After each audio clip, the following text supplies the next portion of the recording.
ধর্মীয় অনুভূতিতে আঘাত দেওয়ার অভিযোগে ব্যারিস্টার সুমনের বিরুদ্ধে সাইবার ট্রাইব্যুনালে মামলা। আমি মনে করি যে কোনো কারো বাংলাদেশের মামলা করার অধিকার, এটা সাংবিধানিক অধিকার। আজকে ওনারা আমার বিরুদ্ধে মামলা করার মধ্য দিয়ে প্রমাণ করলেন যে এই দেশে যারা মাইনরিটি আছেন, হিন্দু, বৌদ্ধ, খ্রিস্টান যারা আছেন, তারা কোনোভাবেই সাবেক আইজিপি বেনজির আহমেদের দুর্নীতির খবর এখন টক অব দ্য টাউন। আদালতের নির্দেশে এরই মধ্যে রিসোর্ট সহ প্রায় কোনো মামলাই হয়নি।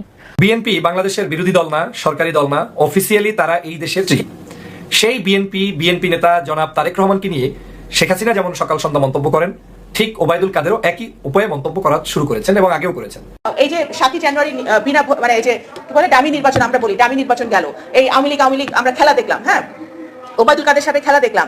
এই খেলাধুলা দেখার পরে আমার সম্মানিত ভিউয়ার্স, আসসালামু আলাইকুম। দেশে এবং প্রবাসে, দূরে এবং কাছে যে যেখান থেকে আমার এই ভিডিওটির সাথে সংযুক্ত হয়েছেন, সকলকেই আন্তরিক শুভেচ্ছা, অভিনন্দন। সুপ্রিয় দর্শক শ্রোতা, স্ক্রিনে শুরু থেকে সংবাদ শিরোনাম দেখেছেন, এখন দেখাবো বিস্তারিত। প্রিয় দর্শক শ্রোতা, আজকের এই ভিডিওটি দেখার জন্য যারা প্লে করেছেন সবাইকে অনুরোধ করব পুরো ভিডিওটি কন্টিনিউ করবেন, কারণ ভিডিওর শেষে এমনই একটি গুরুত্বপূর্ণ ভিডিও রয়েছে, আপনারা সেই ভিডিওটি দেখলে অবাক হয়ে যাবেন। প্রিয় দর্শক, কি হয়েছিল আমাদের ব্যারিস্টার সুমন ভাইকে, কেন বা মামলা দিল এবং ধর্মীয় আঘাত অনুসারে কেন মামলা খাইল ব্যারিস্টার সুমন ভাই।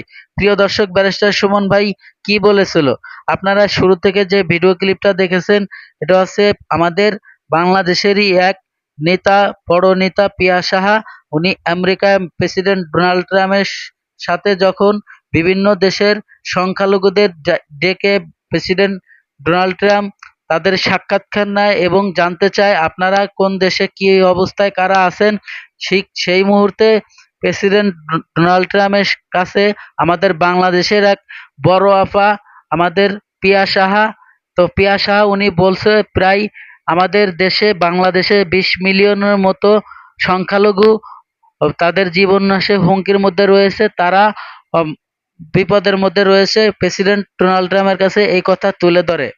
আসলে আমাদের দেশে তো টোটাল 20 মিলিয়ন লোকই নাই, অর্থাৎ 20 কোটি লোকই নাই। তো সেই অবস্থায় যে আমাদের বাংলাদেশের ফাটাকেষ্ট ব্যারিস্টার সুমন ভাই তিনি তারই একটি প্রতিবাদে বলেছিল পিয়া সাহাকে, আপনার সাথে আমি আইনি লড়াই লড়ব।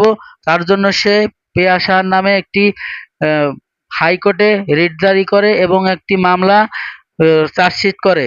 তারই একটি পরিপ্রেক্ষিতে পিয়া সাহা বাংলাদেশে এসে ব্যারিস্টার সুমন ভাইকে মামলা দিয়ে দিল। চলুন আমরা সেই ভিডিওটি দেখি। ব্যারিস্টার সুমন ভাই মামলা খাওয়ার পরে জেলে গেল না এবং কি বিচার হইল এবং পিয়া সাহার সাথে কি বিতর্ক জড়াইলো, সেই ভিডিওটি আমরা দেখি। চলুন দেখি। যে এই আজকে ওনারা আমার বিরুদ্ধে মামলা করার মধ্য দিয়ে প্রমাণ করলেন যে এই দেশে যারা মাইনরিটি আছেন, হিন্দু, বৌদ্ধ, খ্রিস্টান যারা আছেন, তারা কোনোভাবেই কোনো খারাপ অবস্থায় নাই। ব্যারিস্টার সুমন কত বড় মাপের, বড় মনের একজন মানুষ, চিন্তা করুন। এই কথাটি শোনার পর উনি তাকে সাধুবাদ জানিয়েছেন। প্রিয়া সাহা নামে একজন ভদ্র মহিলা, যিনি হিন্দু, বৌদ্ধ, খ্রিস্টান পরিষদের একটি নেত্রী বলে দাবি করেন, সাংগঠনিক সম্পাদক, উনি আমেরিকান প্রেসিডেন্ট ট্রাম্পের কাছে গিয়ে বিচার দিয়ে আসছেন যে বাংলাদেশে নাকি 3,70,00,000-এর মতো মানুষকে গুম করা হয়েছে।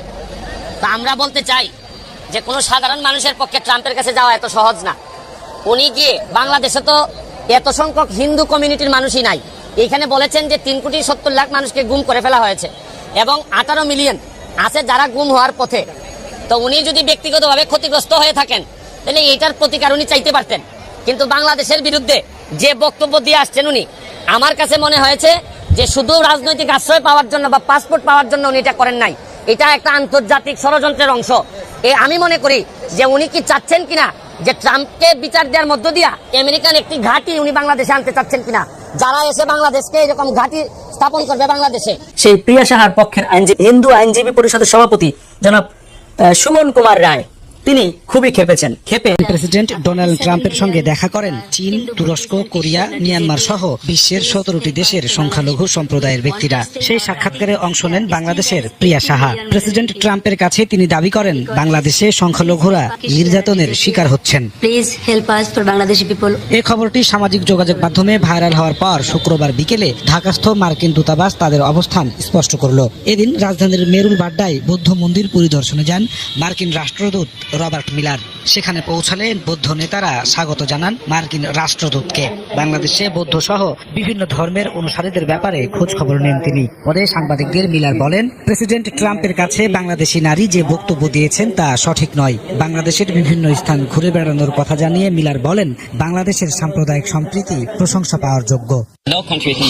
বিশ্বের বিভিন্ন দেশের সংখ্যালঘু নেতাদের সাথে কথা বলেছেন প্রেসিডেন্ট ট্রাম্প। এরই ধারাবাহিকতায় বাংলাদেশ থেকেও 5 জন অংশ নিয়েছিল ওই আলোচনায়। সেখানে ওই নারী বাংলাদেশের সংখ্যালঘু নির্যাতনের যে চিত্র তুলে ধরেছিল তা সঠিক নয়। আমি বাংলাদেশের বিভিন্ন স্থান ঘুরে বেড়িয়েছি, বিভিন্ন ধর্মের নেতাদের সাথে কথা বলেছি। বাংলাদেশের সাম্প্রদায়িক সাবেক আইজিপি বেনজির আহমেদের দুর্নীতির খবর এখন টক অব দ্য টাউন।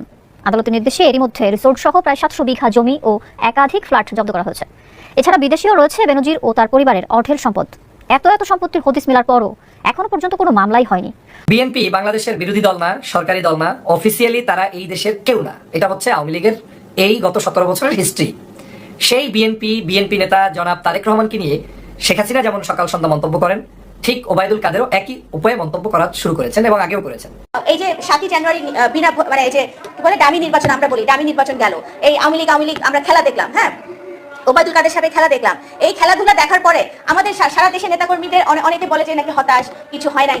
আমি বলবো ভাই, আমার তো মনে হয় এই গুলির সামনে, ববের সামনে, পিস্তলের সামনে, রাইফেলের সামনে, র্যাব, বিজিবি, আপনার সকল যত এজেন্সি আছে, পুলিশের সামনে, ডিবির সামনে দাঁড়িয়ে আমাদের প্রত্যেকটা নেতাকর্মী সারা বাংলাদেশে যেভাবে যুদ্ধ করে চলেছে, আমি মনে করি যদি এদেরকে কোনো পুরস্কার দেওয়া যায় সারা বাংলাদেশে, এদেরকে একেবারে শহীদ জিয়ার সাচ্চা সৈনিক হিসেবে প্রত্যেককে পুরস্কার দেওয়া উচিত। গায়ের জোরে যে সরকার তথাকথিত নির্বাচন দেখিয়ে রাষ্ট্র ক্ষমতা দখল করেছে, সেই সরকার বৈধ সরকার না।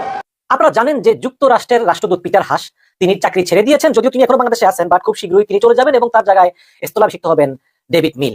মার্কিন president Joe Biden already David মিলের নাম অনুমোদন করেছেন পরবর্তী রাষ্ট্রদূত হিসেবে, এবং তিনি এর আগে চীনে দায়িত্ব পালন করেছেন এবং এখন বাংলাদেশে পালন করবেন ডেভিড স্লেটন মিল। তিনি একজন পেশাদার কূটনীতিক। দর্শক, এই বাংলাদেশের মানুষ পিটার হাসকে নানা কারণে মনে রাখবে, বিভিন্ন ঘটনার কারণে, এবং সবচেয়ে বড় কথা হচ্ছে বাংলাদেশ সবচেয়ে সংকটজনক সময় তিনি মার্কিন রাষ্ট্রদূত হয়ে বাংলাদেশে গণতন্ত্র মানব ওবায়দুল কাদের সাথে খেলা দেখলাম। এই খেলাধুলা দেখার পরে আমাদের সারা দেশের নেতাকর্মীদের অনেকে বলে যে নাকি হতাশ, কিছু হয় নাই। আমি বলবো ভাই, আমার তো মনে হয় এই গুলির সামনে, ববের সামনে, পিস্তলের সামনে, রাইফেলের সামনে, র্যাব, বিজিবি, আপনার সকল যত এজেন্সি আছে, পুলিশের সামনে, ডিবির সামনে দাঁড়িয়ে আমাদের প্রত্যেকটা নেতাকর্মী সারা বাংলাদেশে যেভাবে যুদ্ধ করে চলেছে, আমি মনে করি যদি এদেরকে কোনো পুরস্কার দেওয়া যায় সারা বাংলাদেশে, এদেরকে একেবারে শহীদ জিয়ার সাচ্চা সৈনিক হিসেবে প্রত্যেককে পুরস্কার দেওয়া উচিত। কারণ তারা যুদ্ধ করে চলেছে, তারা কিন্তু মাথা নত করে নাই, এবং তারা জেলে থাকলে জেলে থেকেছে, না হলে বাইরে থেকে গাছের নিচে, নৌকাতে, পানিতে, জঙ্গলে। আমি সাক্ষী, আমি নিজে জানি যে আমার পরিচিত বহু নেতাকর্মী বিভিন্ন জায়গায় তারা লুকিয়ে থেকেছে, কিন্তু বিএনপির জন্য কাজ করেছে, ধানের শীষের জন্য কাজ করেছে। এই সরকারের স্বৈরাচারের বিরুদ্ধে তারা সবসময় সোচ্চার হয়ে দাঁড়িয়েছে। শুধু তারা না, তাদের পরিবারদেরকেও ধন্যবাদ দেওয়া উচিত, তাদের পরিবারদেরকেও অ্যাওয়ার্ড দেওয়া উচিত। কারণ জানেন, কারণ ছেলেকে না পেলে বাপকে ধরে নিয়ে গেছে, ছেলেকে না পেলে বউকে অপমান করেছে, ছেলেকে না পেলে তার বোনকে অপমান করেছে, তাদের বাচ্চাদেরকে ধরে নিয়ে যাওয়া হয়েছে লোকাল থানায়। এটা আমরা নিজে সকলেই আমরা সেটা জানি। ঢাকা শহরে হচ্ছে না, বাংলাদেশে হচ্ছে।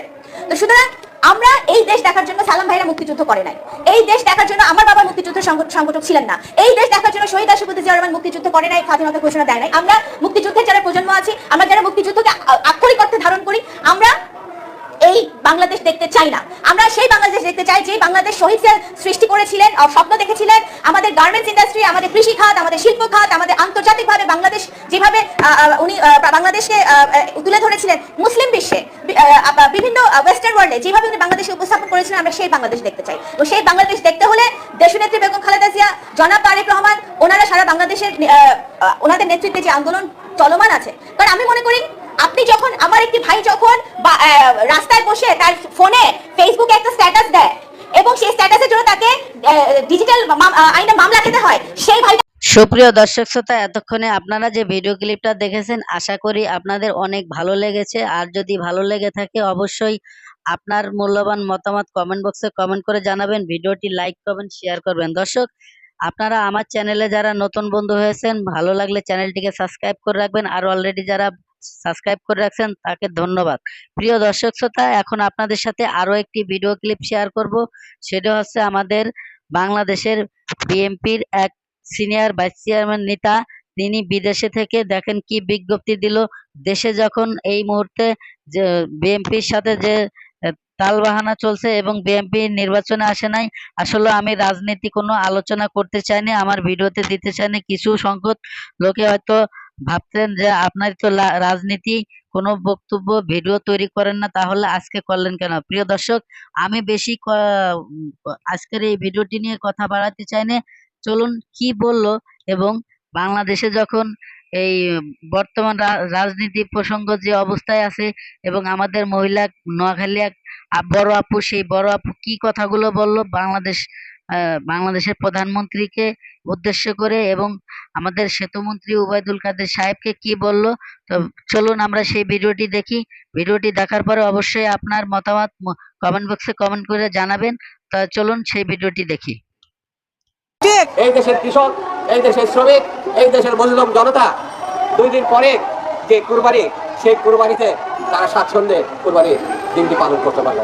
একটু আগে দেখলেন যারা ঢাকা শহরটাকে পরিষ্কার পরিচ্ছন্ন রাখে, দিনের পরে দিন, মাসের পর মাস, বছর পর বছর, তাদেরকে এই সরকার উচ্ছেদ করে তাদের জমি দখল করার উদ্যোগ নিয়েছে। আমরা মনে করি আনতে বিলম্বে এই পদক্ষেপ থেকে সরকারের সরে যাওয়া উচিত। বন্ধুরা, আমি বেশি বক্তৃতা করবো না, শুধু এতটুকু কথা বলে, দেশ নেত্রী এবং আমাদের নেতারা যারা জেলে আছে তাদের যদি মুক্তি না দেওয়া হয়, যে আন্দোলনের মধ্য দিয়ে আপনাদের পতন হবে, সেই পতন হবে অত্যন্ত হৃদয় বিদারক। আপনারা নিজেরাও জানেন না যে এই দেশ থেকে যদি একবার পতন হয়, বিশ্বে আর কোনো জায়গায় আপনাদের আশ্রয় নেওয়ার মতো কোনো জায়গা থাকবে না। বিএনপি বাংলাদেশের বিরোধী দল না, সরকারি দল না, অফিসিয়ালি তারা এই দেশের কেউ না। এটা হচ্ছে আওয়ামী লীগের এই গত 17 বছরের হিস্ট্রি। সেই বিএনপি নেতা জনাব তারেক রহমানকে নিয়ে শেখ হাসিনা যেমন সকাল সন্ধ্যা মন্তব্য করেন, ঠিক ওবায়দুল কাদেরও একই উপায়ে মন্তব্য করা শুরু করেছেন এবং আগেও করেছেন। সাম্প্রতিক সময় আপনারা দেখেছেন শেখ হাসিনার একটি ভয়াবহ মন্তব্য, সেটা হচ্ছে যে তারেক রহমান সাহেবকে লন্ডন থেকে দেশে এনে তারপরে শাস্তি দেওয়া হবে, তাকে দেশে আনাই হবে এবং আনার জন্য তিনি নাকি প্রসেস করে রেখেছেন। যদিও এই তার গল্প কেউ বিশ্বাস করে না, গত 17-18 বছরে তিনি কিছুই করতে পারেননি। কিন্তু দেখেন, যেই নেতা এই দেশের কেউ না আপনাদের দৃষ্টিতে, তারেক রহমান সাহেবের কোনো গুরুত্ব আপনার কাছে নাই, এদেশের দল হিসেবে বিএনপিকে গুরুত্বহীন মনে করেন, দলটি কোনো সংসদে নাই, ভিতরে নাই, বাহিরে নাই, আপনারাই বলে বেড়ান, সেই দলের নেতা তারেক রহমানকে আপনার এই দেশে আনার পিছনে এত লেলুয়া হয়ে আপনি উঠেছেন কেন? এত সকাল সন্ধ্যা মিডিয়ায় কেন বিবৃতি দেন? জনগণের কাছে মিথ্যা প্রলোভন কেন দেখান যে আমি তারেক রহমানকে এনে শাস্তি দিব? শেখ হাসিনার এই বক্তব্যগুলো হচ্ছে রাজনৈতিক আইওয়াশ। তিনি এটা করে তিনি আদতে জানেন যে বাংলাদেশের বিরোধী দল বলতে কারা এবং বাংলাদেশের জনশক্তির সবচাইতে জনপ্রিয় নেতাকে, সেটা শেখ হাসিনা ভালোই জানেন যে বিএনপির এই ভারপ্রাপ্ত চেয়ারম্যান শহীদ রাষ্ট্রপতি জিয়া রহমানের সন্তান জনাব তারেক রহমান বিদেশে বসে একটা মেসেজ দিলে, ফোন কলের মাধ্যমে যদি কোনো একটা মেসেজ দেয়, সেই মেসেজ পড়ে লক্ষ লক্ষ লোক সমাবেশ করে। তা 28 অক্টোবর প্রমাণিত হয়েছে, তা ওই যে 10 ডিসেম্বর প্রমাণিত হয়েছে, এছাড়া যতগুলো বিভাগীয় সমাবেশ হয়েছে সব প্রমাণিত হয়েছে।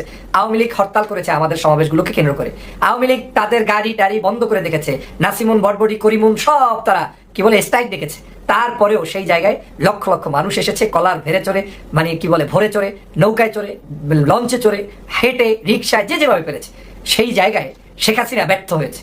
সারা বাংলাদেশে একটি অবৈধ নির্বাচন করেছে, যেই নির্বাচনে 2% ভোটারও তিনি উপস্থিত করাতে পারেন নাই।